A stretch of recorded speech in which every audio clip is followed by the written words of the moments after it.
ابو ہریرہ رضی اللہ عنہ روایت کرتے ہیں نبی کریم صلی اللہ علیہ وسلم نے فرمایا دو کلمے رحمان کو بہت محبوب ہیں، زبان پر بہت ہلکے ہیں لیکن قیامت کے دن ترازو میں بہت بھاری ہوں گے، سبحان اللہ و بحمدہ سبحان اللہ العظیم۔ اللہ اپنی حمد کے ساتھ پاک ہے، اللہ پاک ہے جو بہت عظمت والا ہے۔ تو جیسے ہم جانتے ہیں کہ نفلی عبادت میں افضل عمل اللہ کا ذکر ہے، تو یہاں پر اس ذکر کی خاص شکل بتائی گئی کہ اللہ تعالیٰ کی حمد و ثنا اور پاکی بیان کرنا۔ سبحانہ کا مطلب کیا ہوتا ہے کہ وہ پاک ہے۔ تو جس کلام میں، جس ذکر میں اللہ تعالیٰ کی پاکی بیان کی جائے، تسبیح بیان کی جائے اور حمد و ثنا بیان کی جائے، وہ اللہ تعالیٰ کا چنا ہوا کلام ہے۔ رسول اللہ صلی اللہ علیہ وسلم سے سوال کیا گیا کون سا کلام افضل ہے؟ آپ نے فرمایا جو اللہ نے اپنے فرشتوں اور بندوں کے لیے چنا۔ کیا فرمایا؟ جو اللہ نے اپنے فرشتوں اور اپنے بندوں کے لیے چنا۔ سبحان اللہ و بحمدہ، ٹھیک ہے، سبحان اللہ و بحمدہ۔ یہ تمام مخلوق کی نماز ہے، تمام مخلوق کی نماز ہے۔ نوح علیہ السلام کی وفات کا وقت جب آیا تو انہوں نے اپنے بیٹے سے فرمایا کہ میں تمہیں ایک وصیت کر رہا ہوں، دو باتوں کو کرنے کا حکم دیتا ہوں، دو باتوں سے روکتا ہوں۔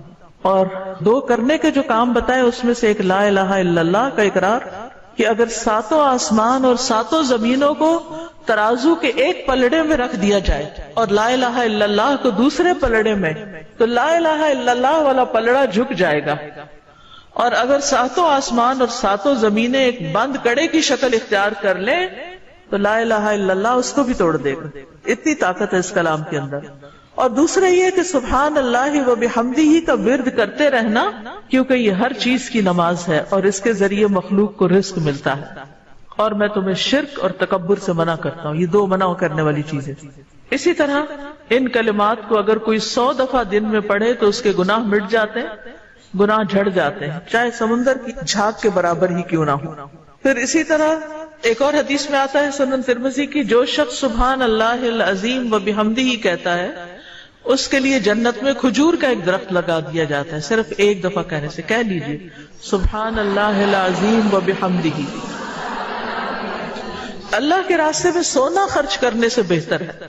رسول اللہ صلی اللہ علیہ وسلم نے فرمایا جو رات سے خوف کھائے، اکیلا ہونے کی وجہ سے یا ویسے اس کو اندھیرے کا فوبیا ہو، کہ جو رات سے خوف کھائے کہ وہ اس کو پریشان کرے گی، یا مال خرچ کرنے سے بخل کرے کہ دینے کو دل نہ چاہے، یا دشمن سے مقابلہ کرنے سے ڈرے، تو وہ اس قول کی کثرت کر دے سبحان اللہ و بحمدہ، سبحان اللہ و بحمدہ، کیونکہ یہ اللہ کے نزدیک سونے کا پہاڑ اللہ کے راستے میں خرچ کرنے سے زیادہ محبوب ہے۔ ہم میں سے کس کی وسعت ہے کہ سونے کا پہاڑ اللہ کے راستے میں خرچ کرے؟